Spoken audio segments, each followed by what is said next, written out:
प्रश्न संख्या 1, धातु वे तत्व हैं जिनमें धनायन बनाने की प्रवृत्ति होती है।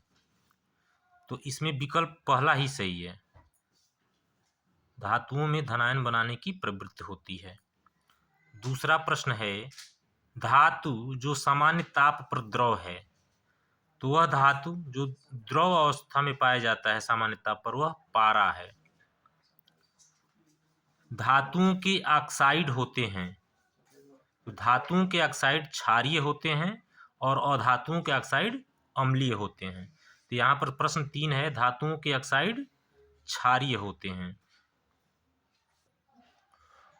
उपधातु है, तो सोडियम, कापर, मरकरी ये सब धातु हैं। एंटीमनी जो है, एंटीमनी, बिस्मथ, ये सब उपधातुएं हैं। पीतल, पीतल क्या है? पीतल मिश्र धातु है, यानी दो तत्वों से मिलकर बना है, कापर और जिंक। उसी तरह से छठा प्रश्न जो है, मिश्र धातु कांसा में कौन कौन सा धातु होता है? तो कापर और टीन होता है। यह टीन का संकेत है Sn, कापर और टीन। यहाँ पर सातवां प्रश्न भी है, कांसे की प्रतिमाएं बनी होती हैं।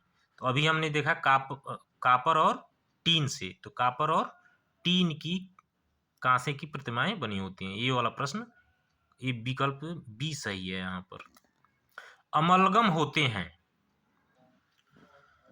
उपधातु, मिश्र धातु, यौगिक और विषमांगी मिश्रण। तो अमलगम पहले क्या होता है? अमलगम में कोई भी धातु पारा में जब पारा के साथ मिश्र धातु बनाती है, उसको हम अमलगम कहते हैं। तो ये मिश्र धातु को हम अमलगम कहते हैं।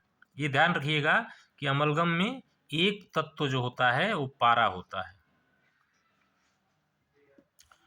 प्रश्न संख्या 13, सिल्वर नाइट्रेट विलयन में तांबे की छीलन डालने पर विलयन नीला हो जाता है, इसका कारण है? सिल्वर नाइट्रेट में जब हम तांबा डालते हैं तो नीला होने का कारण होता है Cu++ आयन की उपस्थिति, यानी कापर आयन की उपस्थिति के कारण सिल्वर नाइट्रेट विलयन का रंग जो होता है वो नीला हो जाता है। 15वां प्रश्न है, निम्नलिखित में से कौन सी धातु जल के साथ सामान्य ताप पर क्रिया करती है? तो सोडियम बहुत ही क्रियाशील धातु है। सोडियम जो है सामान्य ताप पर ही आग पकड़ लेता है। प्रश्न 16, निम्न में से कौन सी धातु ठंडे जल से हाइड्रोजन गैस निकालती है? तो अभी हमने यहाँ पर सोडियम देखा। सोडियम पोटेशियम जो धातुएं हैं ये बहुत ही क्रियाशील होती हैं, जो ठंडे पानी से ही क्रिया करके हाइड्रोजन गैस निकालती हैं। तो इसका उत्तर सी हो जाएगा। प्रश्न संख्या 18, निम्नलिखित में से कौन सी धातु अम्ल में से हाइड्रोजन विस्थापित करती है? तो कोई भी विस्थापन प्रक्रिया कब होती है? जब एक धातु है वह सक्रियता श्रेणी में दूसरे से ऊपर है।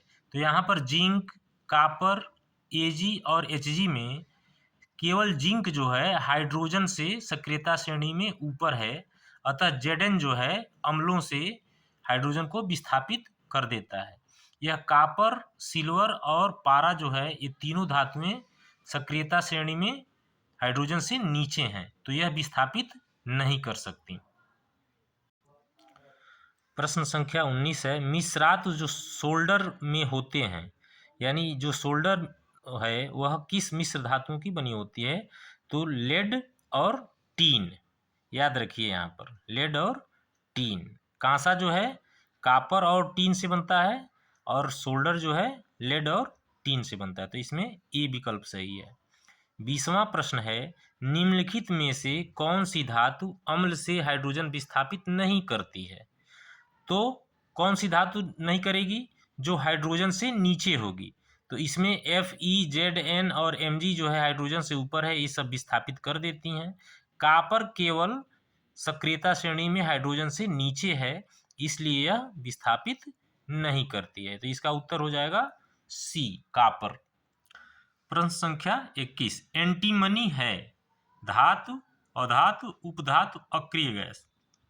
एंटीमनी और बिस्मथ अभी बतलाए हैं, उपधातुएं हैं। प्रश्न संख्या 23, जस्ता धातु हाइड्रोक्लोरिक अम्ल से क्रिया करके कौन सी गैस निष्कासित करती है? तो निश्चित तौर पर हाइड्रोक्लोरिक अम्ल एक अम्ल है और जस्ता जो है हाइड्रोजन से सक्रियता श्रेणी में ऊपर होती है, तो यहाँ से यह हाइड्रोजन निष्कासित करती है। जस्ता जो है हाइड्रोक्लोरिक अम्ल या H2SO4 सब में से हाइड्रोजन गैस को निष्कासित करती है। तो इसका उत्तर हो जाएगा सी।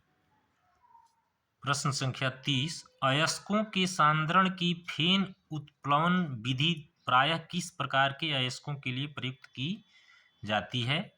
तो इसका उत्तर हो जाएगा सल्फाइड अयस्कों के लिए फेन प्लवन विधि का उपयोग किया जाता है। तो इसका उत्तर कौन सा हो जाएगा? सल्फाइड अयस्क, उत्तर बी।